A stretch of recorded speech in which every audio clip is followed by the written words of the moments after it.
শিক্ষার্থীরা 2020-21 শিক্ষাবর্ষের প্রথম সেমিস্টারের ছাত্রছাত্রীদেরকে চাঁদপুর পলিটেকনিক ইনস্টিটিউট কর্তৃক আয়োজিত অনলাইন ক্লাসে স্বাগত জানাচ্ছি।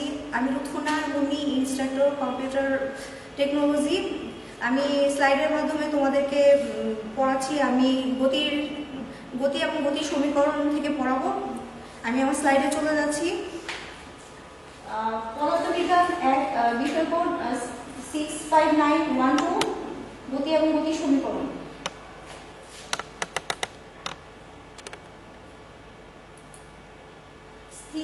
স্থিতি ও গতি। আপনারা আপনাদের চারপাশের পরিবেশের বিভিন্ন বস্তুকে গতির বিভিন্ন অবস্থায় দেখতে পান।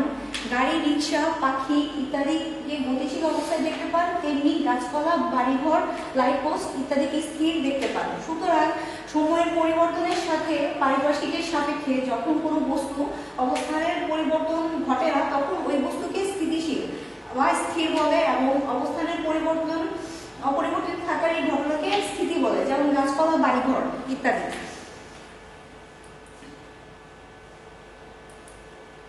আবার পাখি, গাড়ির অবস্থান সময়ের সাথে ক্রমাগত পরিবর্তিত হচ্ছে, তাই বলা যায় যা সময়ের পরিবর্তনের সাথে পারিপার্শ্বিকের সাপেক্ষে যখন কোনো বস্তুর অবস্থানের পরিবর্তন ঘটে তখন তাকে গতিশীল বলে।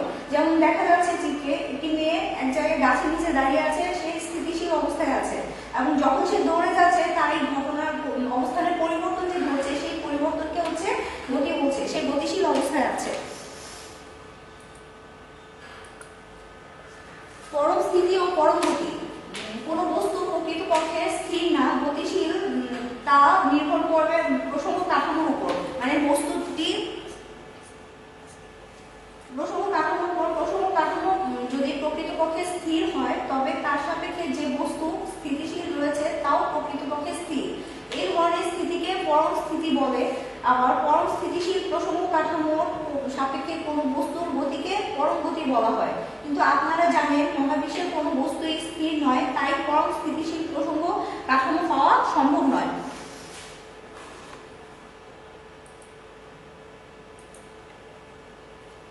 কারণ পৃথিবী মূলত সূর্যকে কেন্দ্র করে ঘূর্ণনত, আবার মহাকাশের অন্যান্য নক্ষত্রের সাপেক্ষেও সূর্য গতিশীল।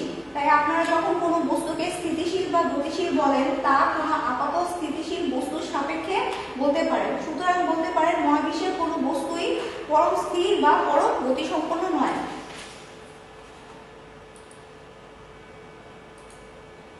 গতির প্রকারভেদ। গতি 5 প্রকার হতে পারে, যেমন চলন গতি, ভ্রমণ গতি, চলন ভ্রমণ গতি, পর্যায় গতি এবং হচ্ছে দোলন গতি।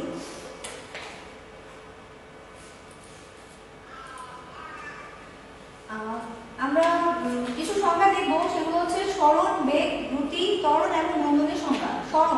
সরণ একটি নির্দিষ্ট দিকে যে কোনো বস্তুর দূরত্ব অথবা তার যে অবস্থান পরিবর্তন হয় তা হচ্ছে সরণ। সুতরাং কোনো বস্তু নির্দিষ্ট দিকে পারিপার্শ্বিকের সাপেক্ষে অবস্থানের পরিবর্তনের হারকে হচ্ছে সরণ বলছে।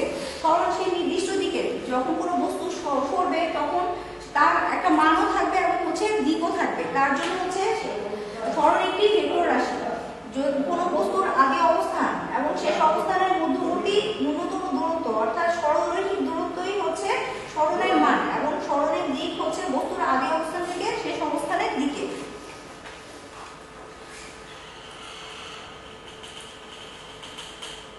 সরণ বস্তুর গতিপথের উপর নির্ভর করে না। কোনো বস্তু এ অবস্থান থেকে, যেমন এখানে চিত্রে দেখা যাচ্ছে, এ অবস্থান থেকে বি অবস্থান, বস্তুটি যে কোনো পথেই যাক না কেন, যে কোনো দিকেই যেভাবেই যাক না কেন, সরল পথে যাক অথবা সে বক্র পথে যাক, যেটাই হবে সেটাই তার হচ্ছে এ অবস্থান থেকে বি অবস্থানের দিকে সরণ হবে।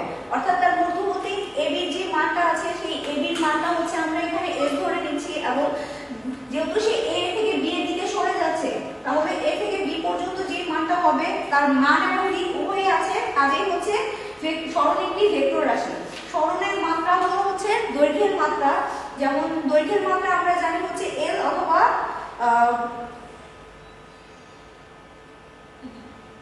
সরণের একক হলো দৈর্ঘ্যের একক এবং হচ্ছে মিটার।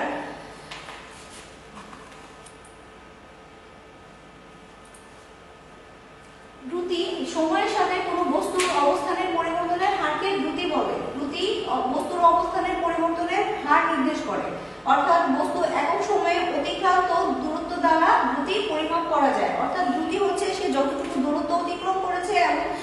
সময়ে সে যতটুকু যে সময়টা ব্যয় করেছে সেই সময়টাই হচ্ছে তার দ্রুতি। কোনো গতিশীল বস্তু যদি টি সময়ে d দূরত্ব অতিক্রম করে তাহলে দ্রুতি হবে হচ্ছে v বাই t, অর্থাৎ ডিসটেন্স বাই সময়। দ্রুতি দ্বারা অবস্থানের পরিবর্তনের হার কোন দিকে ঘটেছে তা জানা যায় না, ফলে দ্রুতির কোনো দিক নেই, সুতরাং দ্রুতি একটি স্কেলার রাশি। দ্রুতির মাত্রা ও একক। দ্রুতির মাত্রা হলো দূরত্ব বাই সময়ের মাত্রা, অর্থাৎ v L বাই t অথবা L বাই t ইনভার্স 1। দ্রুতির একক হবে মিটার পার সেকেন্ড ইনভার্স 1।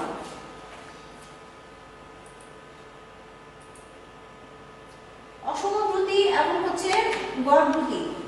কোনো বস্তুর গতিকালে যদি কখনো দ্রুতির মানের কোনো পরিবর্তন না হয়, অর্থাৎ বস্তুটি যদি সর্বদা সমান সময়ে সমান দূরত্ব অতিক্রম করে, তাহলে ওই বস্তুর দ্রুতিকে আমরা সুষম দ্রুতি বলবো। আর যদি সমান সময়ে সমান দূরত্ব অতিক্রম না করে, তাহলে সেই দ্রুতিকে আমরা অসম দ্রুতি বলবো। গড় দ্রুতি বস্তু যদি সুষম দ্রুতিতে না চলে, তাহলে তার অতিক্রান্ত মোট দূরত্বকে সময় দিয়ে ভাগ করলে গড়ের প্রতি একক সময়ে অতিক্রান্ত যে দূরত্ব পাওয়া যায়, একে হচ্ছে আমরা গড় দ্রুতি বলি।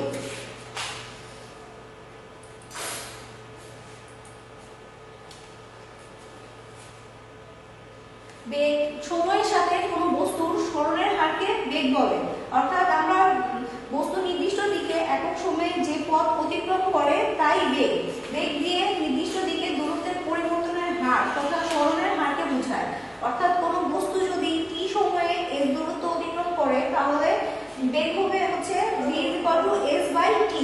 বেগের মাত্রা ও দ্রুতির মাত্রা একই, অর্থাৎ L t ইনভার্স 1। বেগের সময়, বেগের একক এবং দ্রুতির একক একই, অর্থাৎ মিটার পার সেকেন্ড ইনভার্স 1। বেগের মান এবং দিক উভয়ই আছে, তাই বেগ একটি ভেক্টর রাশি। ত্বরণ ও মন্দন।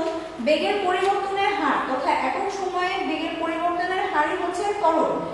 সরল পথে চলমান বস্তু সময়ের সাথে বেগ বৃদ্ধির হারকে ধনাত্মক ত্বরণ এবং সময়ের সাথে বেগ হ্রাসের হারকে ঋণাত্মক ত্বরণ অথবা মন্দন বলা হয়।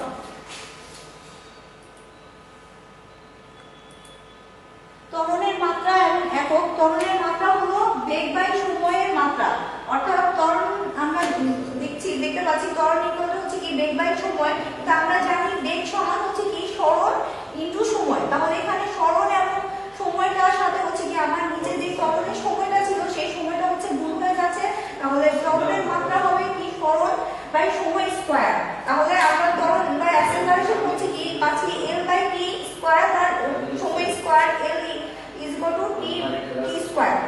এটা হচ্ছে আমার ত্বরণের মাত্রা এবং হচ্ছে ত্বরণের একক হচ্ছে বেগ এবং সময়ের একক, অর্থাৎ মিটার সেকেন্ড ইনভার্স 1 এবং নিচে হচ্ছে সেকেন্ড, নিচে সেকেন্ড থাকছে, তাহলে মিটার পার সেকেন্ড ইনভার্স 2 হচ্ছে আমার ত্বরণের একক।